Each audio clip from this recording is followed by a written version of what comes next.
Thank you very much, Madam President. And before I begin, I want to publicly express my gratitude to Senator De Leon, to our exiting pro tem, who has just done an extraordinary job for this body and for this state. So thank you for your service, Senator.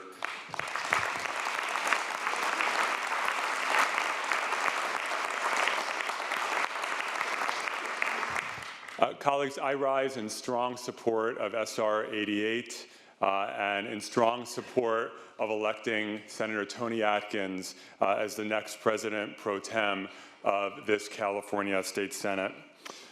A few days ago, someone in my community commented to me and said, you know, I've met Toni Atkins and she's one of the nicest people I've ever met. And I thought to myself, you know, Toni, she really is one of the nicest people walking on this planet, one of the kindest, most generous, most compassionate people. One of the people who, for me as a new senator who had barely set foot in this building before I took office, took me under her wings, and that is exactly who she is as a human being. Now, sometimes when you're nice, and this is true about Toni, sometimes people mistake being nice with being weak. And some have, to their chagrin, made that mistake about Senator Toni Atkins, because she is actually one of the toughest people as well that I have met in my life. She is tough as nails.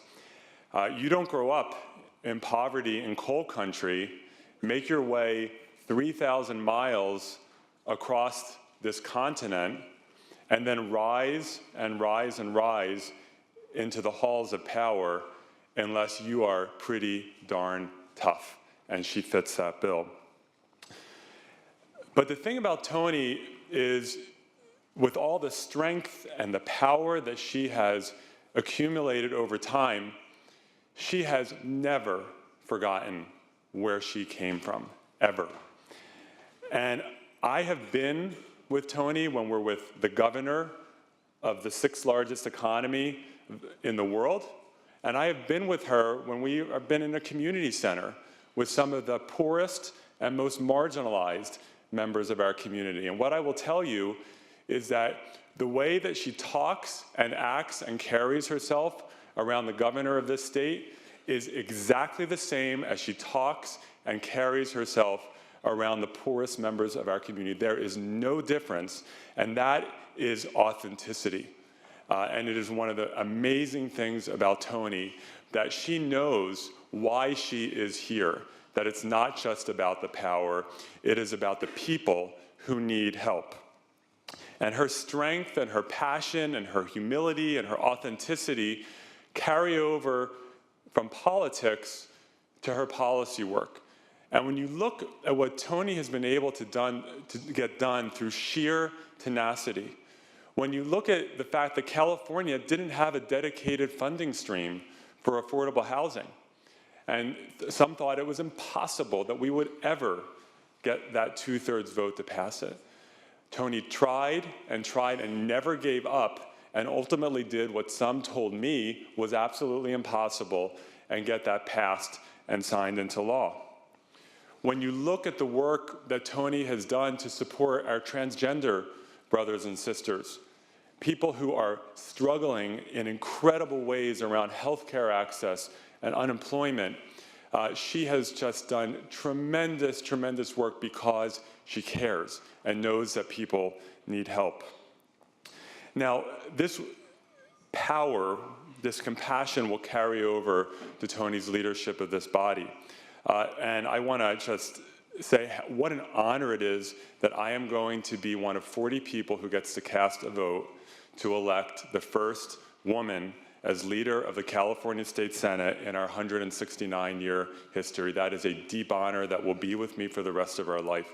We are going through a at times painful but important transition in this country, where we are saying to ourselves, you know what? When we say women are equal, we have to mean it. And we have to act that way all day, every day.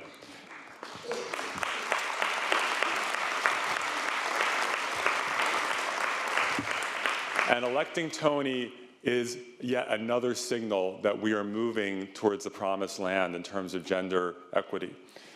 But I also want to just stress, as a gay man, how personally significant this is to me.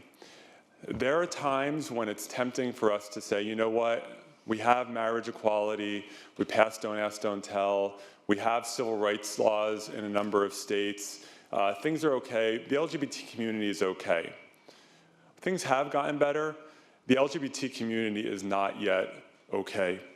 When you look at the poverty rates in our community, the lack of access to health care, the fact that people are still dying from HIV, that transgender women of color in particular are still being murdered at unprecedented rates, that 40% of homeless youth are LGBT, that the suicide rates among LGBT young people are off the charts, we have enormous work to do. And to send this signal in a country that has elected one United States senator in the history of this country, has elected, one LGBT US senator, has elected one LGBT governor in the history of this country, where a mere 1+% of the House of Representatives is LGBT, where California has never, ever elected a statewide LGBT officer. We're going to hopefully change that in November. And we have work to do. Toni Atkins is such a powerful and inspiring leader. She is going to do great things as the leader of this body, and I wholeheartedly encourage you, colleagues, to vote aye on this resolution. Thank you.